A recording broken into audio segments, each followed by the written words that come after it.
नमस्कार दोस्तों, आपके अपने चैनल हमारे संस्कार में आपका बहुत बहुत स्वागत है। आज हम आपके लिए वट सावित्री व्रत के बारे में जानकारी लेकर आए हैं कि सुहागिन महिलाओं को इस व्रत को रखने के बाद क्या नहीं करना चाहिए, जिससे कि उनके व्रत में कोई भी व्यवधान पैदा ना हो और उनका व्रत सकुशल और बहुत अच्छे से पूरा हो सके। किन बातों का उन्हें ध्यान रखना चाहिए। वट सावित्री व्रत, जिसे सावित्री अमावस्या या वट अमावस्या या बड़ मावस के नाम से भी जाना जाता है। इस दिन सुहागिन महिलाएं अपने पति की लंबी आयु और सुख समृद्धि के लिए व्रत रखती हैं। इस त्यौहार को और व्रत को लेकर ऐसा माना जाता है कि इस व्रत को रखने से परिवार के लोगों को सौभाग्य का आशीर्वाद मिलता है, वैवाहिक जीवन में खुशियाँ आती हैं और पति की आयु लंबी होती है। बहुत से लोग यह भी मानते हैं कि इस व्रत का महत्व करवा चौथ के व्रत के जितना ही होता है।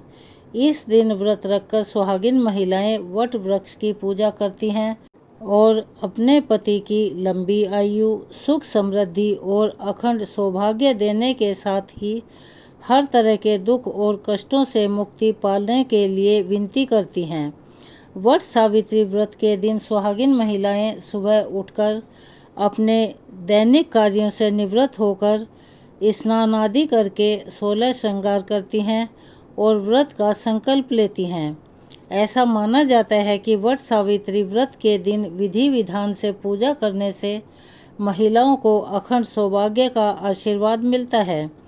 पूजा का सामान तैयार करके बरगद के पेड़ के नीचे बैठ कर पूजा की जाती है और वहां पर कथा सुनते हैं।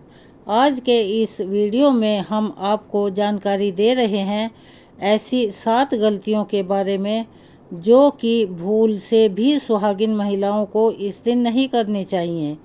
सबसे पहले, वट सावित्री व्रत के पूजा का विधि विधान क्या है।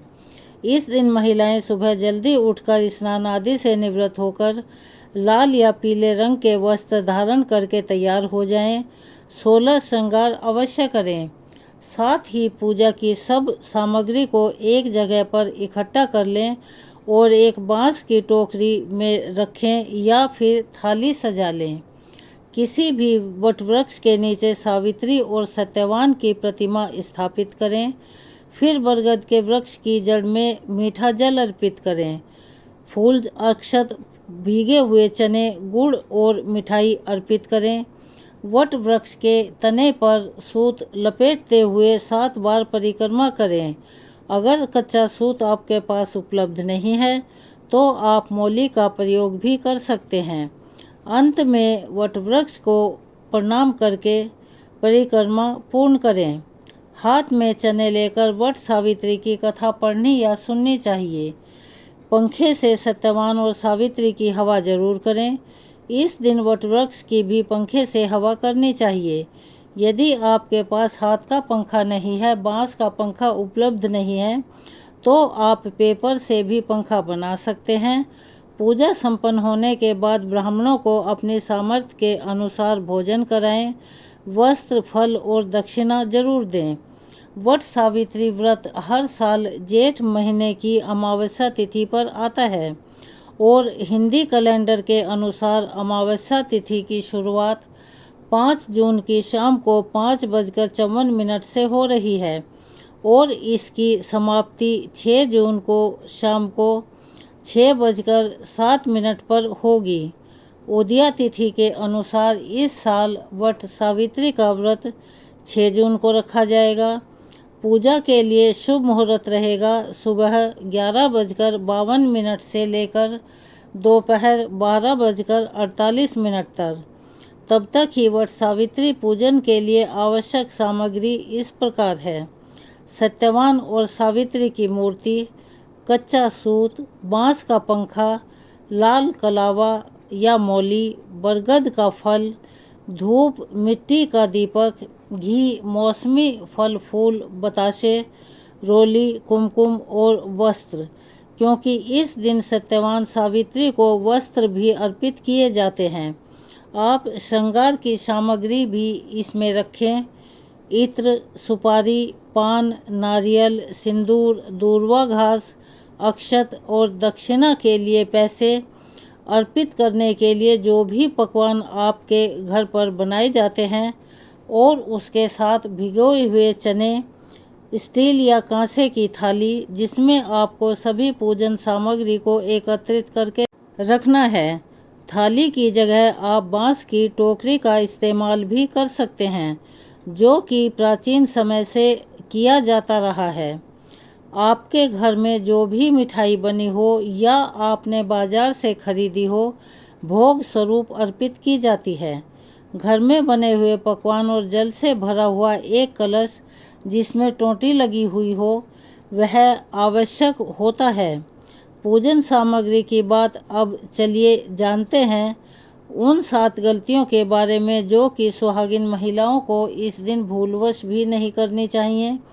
पति की लंबी आयु के लिए सुहागिन महिला वट सावित्री का व्रत रखती हैं और इस व्रत में कुछ जरूरी नियमों का पालन करना अति आवश्यक है, नहीं तो पूजा का या व्रत का फल प्राप्त नहीं होता और व्रत भी खंडित हो जाता है। सबसे पहला है, वट सावित्री व्रत के दिन सुबह देर तक नहीं सोना चाहिए। साथ ही इस दिन केवल एक समय रात के समय ही सोना चाहिए। व्रत के दिन भजन कीर्तन करने और भगवान का ध्यान करने में बिताना चाहिए। दिन के समय सुहागिन महिलाओं को बिल्कुल भी नहीं सोना चाहिए। दूसरा, वट सावित्री व्रत में सुहागिन महिलाएं 16 श्रृंगार करके वट वृक्ष की पूजा करती हैं। सौभाग्यवती होने और पुत्र प्राप्ति के लिए भी यह व्रत बहुत ही महत्वपूर्ण होता है। इस दिन महिलाएं भूले से भी काले, नीले, सफ़ेद रंग के वस्त्र धारण न करें और ना ही इन रंगों की चूड़ियां पहनें। काला रंग नकारात्मकता का प्रतीक होता है और सुहाग के लिए पूजा में काला रंग नहीं पहना जाता। तीसरी गलती जिसका ध्यान रखना अति आवश्यक है, वट सावित्री पूजा में वट वृक्ष पर कच्चा सूत बांधा जाता है। शास्त्रों के अनुसार इस दिन ऐसे परिक्रमा करें कि अपना पैर दूसरों के पैर को बिल्कुल भी ना लगे। अगर परिक्रमा करते समय दूसरों को आपका पैर भूलवश या गलती से लग जाता है तो परिक्रमा खंडित मानी जाती है और वह आपको दोबारा से शुरू करनी पड़ती है, उसका पुण्य भी नहीं मिलता। चौथी गलती, ऐसा कहा जाता है शादी के बाद पहली बार स्त्रियों को वट सावित्री व्रत अपनी ससुराल में नहीं बल्कि अपने मायके में रहकर करना चाहिए। सुहाग की सामग्री आदि भी मायके से ही आई हुई इस्तेमाल में लेनी चाहिए।